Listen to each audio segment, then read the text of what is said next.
ये 10 मिनट का डिक्टेशन है, 100 शब्द प्रति मिनट। डिक्टेशन शुरू होता है 5 सेकंड में। Ready, start. महोदय, यहाँ यह उल्लेखनीय है कि शीत युद्ध की समाप्ति व समाधान एशिया की घटनाओं तथा अफ़गानिस्तान से सोवियत सेना की वापसी से ही हुआ है। अफ़गानिस्तान में लंबे अरसे तक चला युद्ध सोवियत संघ के अस्तित्व के लिए कष्टदायी और मुश्किल हो गया।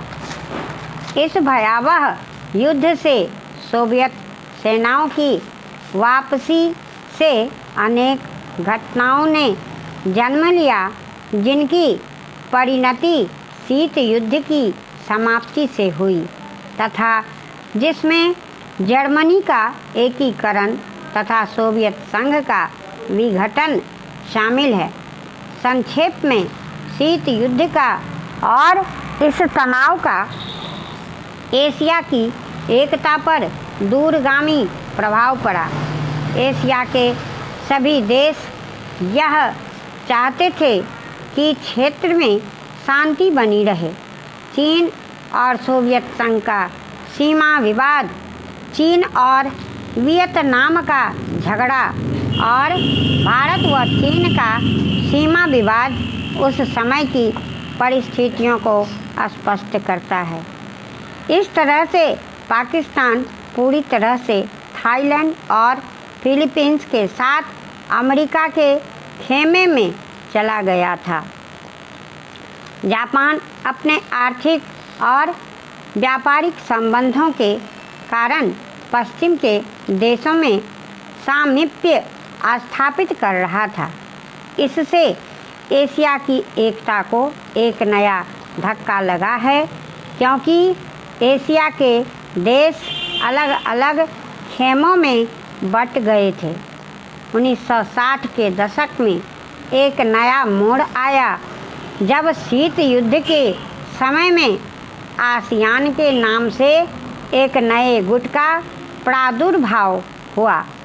इसमें दक्षिणी पूर्वी एशिया के देशों में नए आर्थिक और सुरक्षा संबंधी प्रयास किए गए।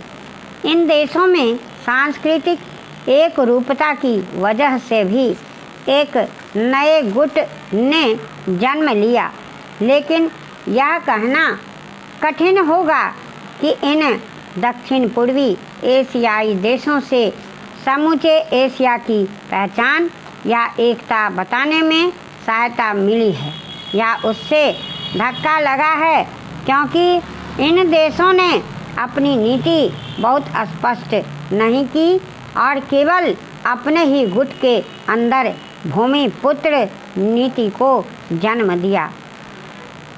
भारत भी अब आसियान का सहयोगी सदस्य बनने जा रहा है।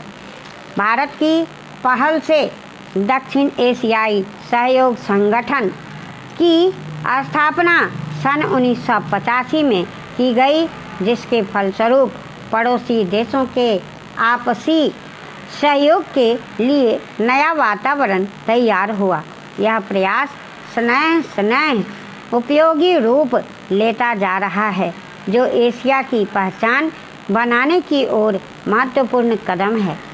व्यापार, निवेश, तकनीकी ज्ञान, संचार माध्यमों में बढ़ोतरी ने विश्व गांव के विचार को भी पैदा किया।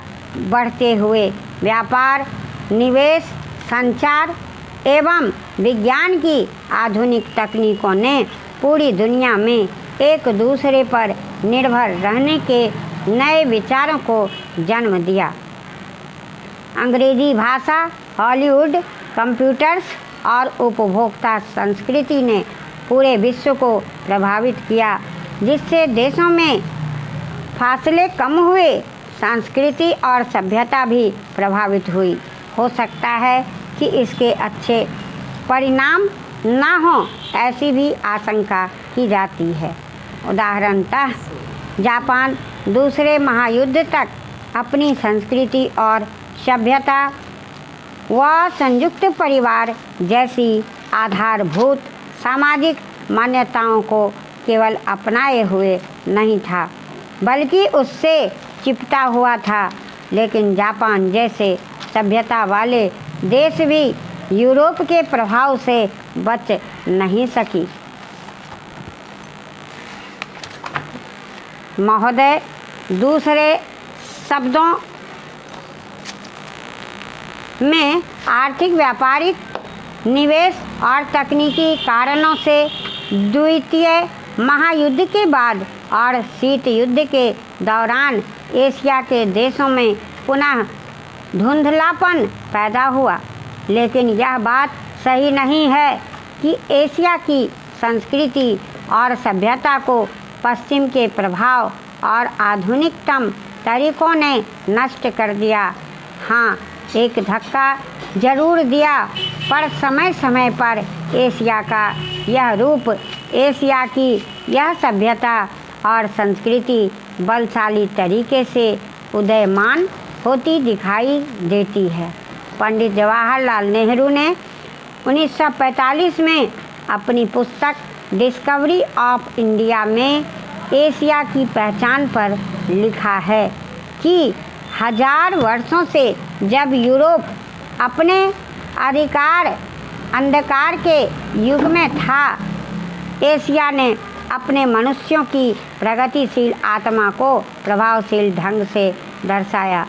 उन्होंने यह विश्वास भी जताया कि एशिया की संस्कृति और सभ्यता यूरोप की संस्कृति और सभ्यता से अधिक प्राचीन है।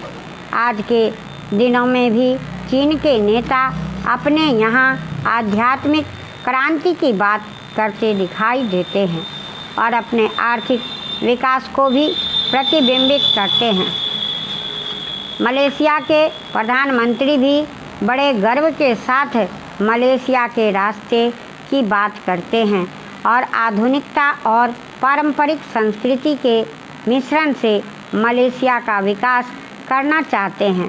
भारत के प्रधानमंत्री भी मध्य मार्ग की बात करते हैं, जिसको वे भारत का पारंपरिक विचार कहा करते हैं।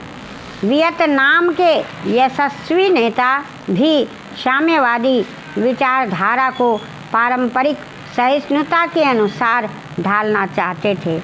एशिया के इन सब नेताओं की समय समय पर की गई घोषणाओं का वर्तमान संदर्भों में पूरा अर्थ लिया जाना चाहिए, जो एशिया की पहचान को नए सिरे से बताने में सहायक सिद्ध हो रहा है।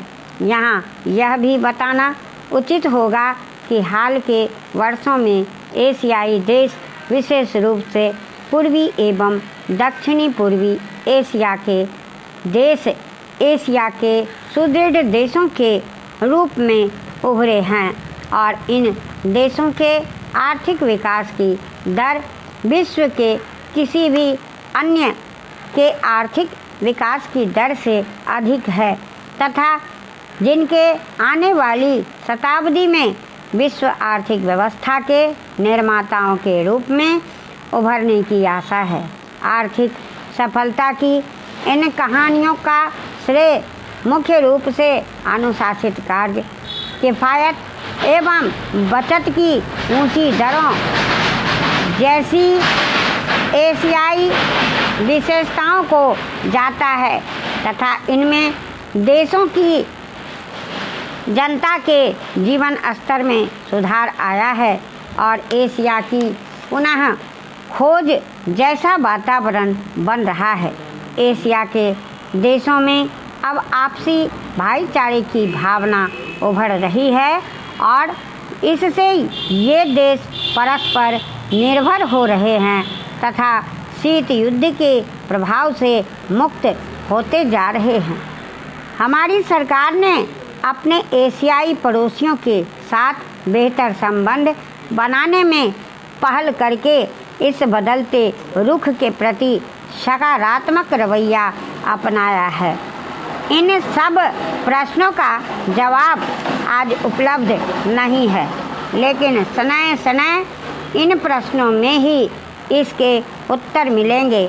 एशिया अपने इन प्रश्नों के उत्तर में एक नए एशिया को जन्म देगा और अपनी एक नई पहचान बनाएगा। यूरोप और अमेरिका के आधुनिक औद्योगिक विकास में फर्क नज़र आता है।